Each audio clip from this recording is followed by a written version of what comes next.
Hello everyone and welcome back to the Great Book of Grudges. My name is Nathan, and yes, we're playing Balthasar Gelt in this video. Why, you may ask? Well, Gelt got his own rework. Yep, I spoke to a bunch of devs and they explained that they wanted to make certain characters feel like if they were their own thing, rather than being a standard elect account, which, by the way, he's no longer in the Empire. Balthasar Gelt has been given a brand new coat of paint to make him in line with that of DLC factions. Now, obviously that sounds very, very exciting, but there's a lot to talk about, so let's jump right in with the faction effects. Has access to the Colleges of Magic, enabling the recruitment of wizards and special campaign actions. Yep, there is a brand new mechanic for him. Winds of Magic power reserve capacity +5 for each wizard, lord, or hero in an army, all armies. And finally, hero recruit rank +2 for battle wizards, faction-wide. When it comes to lord effects, we have the following. Winds of Magic cost -20% for Lore of Metal spells, and finally, armor +20 for whole army. Once again, yeah, they're going to be the tankiest boys in terms of armor. And you can see that the starting army has changed quite a bit, where you start with a Hellstorm rocket battery, which, yeah, given where you are, is going to be kind of needed. And that's because, yes, my actual meme guess on stream like 4 or 5 months ago was correct. Yeah, Gelt has been moved to Cathay so he can be best friends forever with Zhao Ming. Which kind of makes sense, to be honest. Both of them are gold wizards, right? It's definitely going to be a fresh new outlook for your Empire campaigns. I know a lot of people want to play Karl Franz, and by now there should be a Karl Franz video live on the channel. But Gelt is also a fan favorite, and yeah, like I said, you get a BFF, which is actually done in the form of a mechanic, believe it or not. So as you take over your first settlement, you'll be met up with a pop-up. And this pop-up will appear every now and then as you start progressing through your campaign, basically taking off the Burning Wind nomads, where you can agree to help Zhao Ming, you can demand supplies to kind of increase the settlement area, or you can decline. He won't like you, he will remember that, by the way, but you'll get a bunch of cash coming in. This depends on your playstyle specifically. Yeah, it's a little bit of an RPG element here and there, which gives you that feeling of, well, I know people are going to meme on it, like a bit of a dating simulator, because you have to build up your relationship with Zhao Ming, as there can be different consequences or benefits depending on how you go through it. Now, I'm not going to go for every option, but it is important to note here that, yes, this will progress as you go through pretty much killing off the Burning Nomads, and it's pretty cool, because this means that you could end up with quite a lot of treasury, but keep in mind that it does piss off Zhao Ming, and it can lead to him pretty much declaring war on you. Like, it's something that if you're in harder difficulties, it's something to notice. You do have other bonuses that you could take advantage of. Now, when you get to the end, when you finally destroy the nomads, you can decide, well, I am going to be best friends with you, right? We're going to have a defensive alliance, you're going to give me some bonuses for a decent amount of time, or you could refuse and piss off Zhao Ming a little bit more. However, you won't be forced into an alliance, which, let's be honest, the alliance system for Total War Warhammer isn't great. Finally, there's a third option. You can go back to the Empire. So by turn 9, maybe a little bit faster depending on how you play, yeah, all your forces will be teleported back to the Empire, and you'll get some bonuses there too. Overall, I think it's a really good system because it does give you a little bit of variety. This also means that if you're a big fan of Balthasar Gelt and play multiple campaigns with him, well, now you've got 2 different options. One in Cathay and then one going back to the Empire. Gives you a little bit of reasons for replayability, and stuff like that is always very much welcome when it comes to this game. Personally, I prefer the Cathay style because, again, variety is the spice of life, and you've got 2 characters within the Empire already, potentially a third, you know, if Toddy ever, quote, gets his day. Now, obviously, you do have a brand new landmark, which will make your stay at Cathay all the more better, mostly because it gives you growth bonuses, it unlocks recruitment of swordsmen and pistoliers also, and finally some very, very good bonuses with diplomatic relations with Grand Cathay. So if you're going to be friendly with the dragon siblings, yeah, this is going to make your stay a little bit better, so you can focus on dealing with the bigger problems. Like, for example, Lokir, who is pretty tough. But let's move on to some more changes. For example, yeah, his unique skill line has been changed up a little bit. Some things have been moved around to certain other locations, others are just like generic skills now, but the main thing is, yeah, a lot better. Just in general, a lot better. We see that Balthasar Gelt is still as strong as ever, really, really boosting up Hellstorm rocket batteries, by the way, giving them explosive damage and, yeah, just insane stuff. So I wouldn't say that everything's changed here, but the idea is, you know, making hero wizards a bit more useful by increasing their recruit rank or even just their success chance and so on, because you're going to be getting a lot of wizards, and in general just boosting him up for the memes, right? I think this is a really good change. I think that he's a lot better now. It's very, very obvious for that. And he has a pretty good choice here. You can either choose to go for hardened shot or hardened blades. So getting one locks the other. For shot, you're able to increase the missile strength of pretty much all your gunnery units, including all the ones introduced in the DLC. This is the foot ones, by the way. Or you can improve the melee damage of the melee troops, which with Gelt, nah, man. You go for the shooters, you get some spellcasters, and yeah, just really do as much damage as possible. That's the fun stuff. Alright, so you've waited long enough. We have to talk about the Arcane Essays. This is a brand new resource available to Balthasar Gelt, and they're generated when, well, pretty much you use battle wizards. You put them into battle, sometimes some buildings and events can give it to you, and you spend them on the Colleges of Magic, and sometimes some other events that pop up.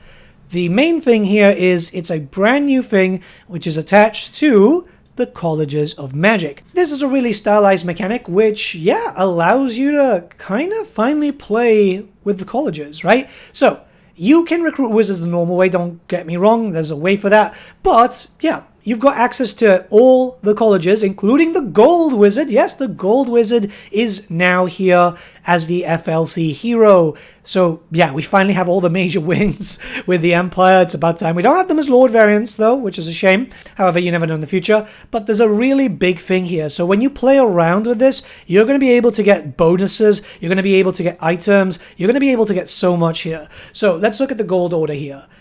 The first thing is, and this is for everyone, you'll be able to recruit a hero, where then you'll be able to transmute some treasury, or increase the armor, well, decrease the armor of enemy armies around the Gold Wizard's range. But then there's some single uses, right? Because those were repeatables. The single uses allow you to pick up some items, right? So some more items for Gelt to make him a bit more terrifying, which, you know, can be fun. Reducing Winds of Magic costs for all armies in the Lords of Metal. And then finally, yeah, Gelt can use the Cataclysm spell, which allows him to use Gehenna's Golden Globe. It's a really cool system, and it gets expanded as we go through all the others. And just in case you haven't seen the Call Friends video yet, yes, the Gold Wizard is the brand new FLC hero. It's pretty much just a spellcaster hero with the Lore of Metal. So yeah, Gelt has some friends, and you do have access to a extra unique skill line. So each of the spellcasters are now going to be improved upon. So as you start leveling them up, as from rank 12, you'll be able to make them much more beefier by increasing hero success chance, or reducing the cost to cast spells, increasing Winds of Magic powers of capacity. It can be pretty silly, in a good way of course, but yeah, this was quite needed, especially for spellcasters. These heroes would run out of skill points, and then it just became a massive hassle and really annoying with the pop-ups every time you try to end the turn. And this is going to be explored with all the other colleges. So for example here we've got the Amethyst College, and yeah, you'll be able to recruit a hero instantly. They'll also have movement, so you can put them into the army directly. You'll be able to get some bonuses. You'll also be able to get the Cataclysm spells. Yeah, all the Cataclysm spells will be attached here in the repeatable actions. You'll also be able to pick up Winds of Magic reduction cost for all the armies, and these are permanent bonuses, by the way, and some really, really powerful items. This is happening for all the colleges. It's going to give you a reason, like if you like spellcasting and you want to play a spellcaster, this is probably going to be the one that everyone's going to go for. The fire one is quite good too. The only thing I don't like about it is one, it's like, oh yeah, destroys the enemy supplies. It's like big whoop.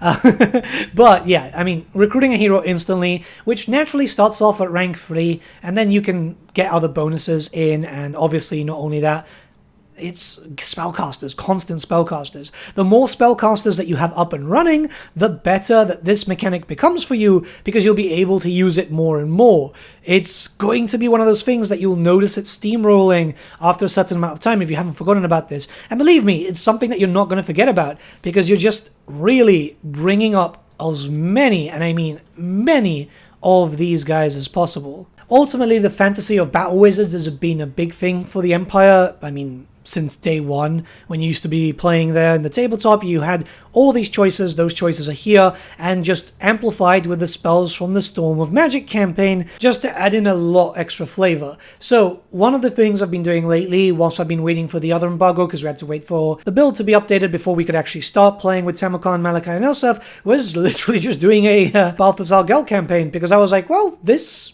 is going to be interesting. You know, I'm a big spellcaster fan, and yeah, having just armies with so many wizards all over the places. Absolutely hilarious. You're literally getting much more wizards in this campaign than you would with any other faction, I think. I would say now that in terms of magic capabilities, yeah, the Empire is as strong as the High Elves. They'll be even stronger still when eventually, hopefully, you know, fingers crossed, we get the Lord variants too, because people do like to have all the toys, I myself included. Obviously, not all the Cataclysm spells are amazing. It's very obvious which ones aren't. But, yeah, you've got so many options here. Funny enough, when we were speculating about Thrones of Decay like 6 months ago, I was saying it's like it would be really good if we saw Colleges of Magic updates. I said it would be cool if we had something for both Gelt and Elsef, but this is just for Gelt, and I think that actually works even better. Gelt has its own unique mechanic, and this gives me a little bit of hope for the future that they might go back and touch up a bunch of other factions. Now, yes, they did that with the Immortal Empires launch, but that was more kind of reusing stuff that was already in game. This is more unique, and I think I, as a player, and you as a player, would appreciate something more unique every now and then. It doesn't have to be in, like, big bulks, but, yeah, every now and then would be perfect. Because, I mean, who doesn't want an army of a spellcaster with 9 spellcaster heroes? That's not viable, by the way. Well, later game, yes, probably, when they're leveled up and so on. But early on, it's not viable. It's kind of funny, though, I must admit. It's very, very funny. Gelt has had a minor change in its technology tree, which allows you to get more of the essays over time for all armies, and also more uses for the Cataclysm spells, which, again, super, super cool.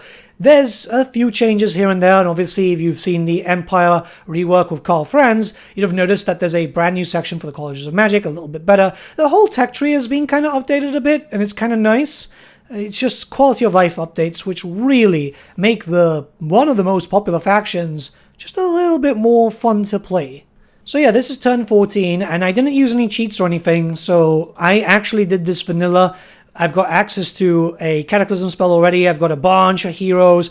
It's not a viable army at the beginning, fighting against Decay, who is pretty damn strong, but the idea is just to showcase the fact that, yeah, you could do some pretty big damage, you know? If you decide to go back, I mean, Vlad would be gone really, really quick. You've got more spells than he does, essentially. It is important to note here that, yes, the Cataclysm spells do cost Winds of Magic. A bit of a shame, but then again, I mean, you get what you pay for, right? It's a very strong spell, so Golden Globe for 20 wins. I know some people might complain about that, but yeah, I mean, keep this in mind, right? You are literally just going to be getting this out there so quick, and you're going to have so many magical reserves that it's really not going to do that much of a dent. So yeah, don't you worry about that.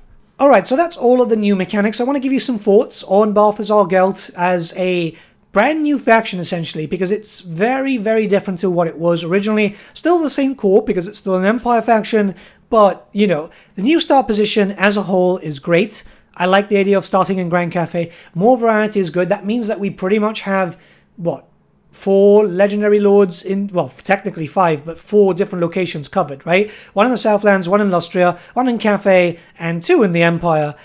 I imagine down the line, maybe Todbringer might have a similar mechanic where he starts somewhere else, but then he can go back to Middenheim, which would be kind of cool. But yeah, the more variety, the more continents which are being covered, means that you get more reason to play as these factions. And if they have unique playstyles, like Gelt now does, the replayability is there without feeling like the same thing over and over. The Empire is still going to be the most popular faction because it's quite vanilla, but that's a good thing. But still, a bit of difference goes a long, long way. The Cathay area is quite cool. Whether you decide to join up with Zhao Ming or betray him, you've got much more variety to fight, and it's not the same factions all the time. When looking towards the new mechanics that were added in, it's a breath of fresh air, and I'm super happy that it's happened to the Empire. It's something that hopefully this standard keeps on going, and we'll be able to see this with loads of other factions. So yeah, the ones that you've been playing since Warhammer 1 all the way until nowadays. The ones that still feel very, very vanilla despite changes here and there. Wouldn't it be cool if we started seeing these updates coming into effect which drastically changed factions for the better? If you might recall, back then during the Warhammer 2 days when the big rework started coming in, there was a talk, there was actually confirmation from from CA that they didn't want to change base game lords too much because they were the starting factions. And that's not the case anymore here, which is very, very obvious. Not only has Gelt been changed, but yes, Franz has been changed too to have something a little bit more unique and stylized for himself. And we need to keep seeing that, not just because, yes, it's cool, but it does allow for the game to live a little longer. Now, don't get me wrong, it's a shame that it's taken, 2 years to get to this? Well, we're on the 3rd year now, and it shouldn't be this case, but better late than never. I feel like Gelt is so fun now. I didn't see much of a reason to play as Gelt in vanilla, I'll be honest with you. It's one of those things of, well, if I'm going to play an Empire faction, I'm going to play as the leader, because if they've got the same mechanics, I might as well play Karl Franz. Gelt is very strong, but I can confederate him.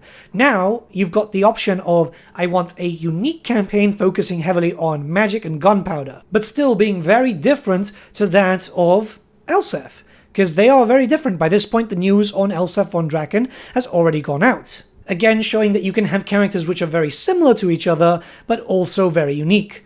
This makes me a little hopeful for a potential Khorne DLC in the future, as, let's be very honest here, I mean, yeah, it's Khorne. They're pretty much one-trick ponies, but yeah, they can do stuff which is similar yet very different. But let me know what you guys think in the comments below. Let's start a bit of a discussion. There's so many videos coming out today, and if you're done with this video, before you're waiting for the next one, if you want to pop by, I'm live on twitch.tv/thegreatbookofgrudges. Say hello. What a day. You have no idea how much I've had to record lately, but yeah, feels good to be back. See you guys.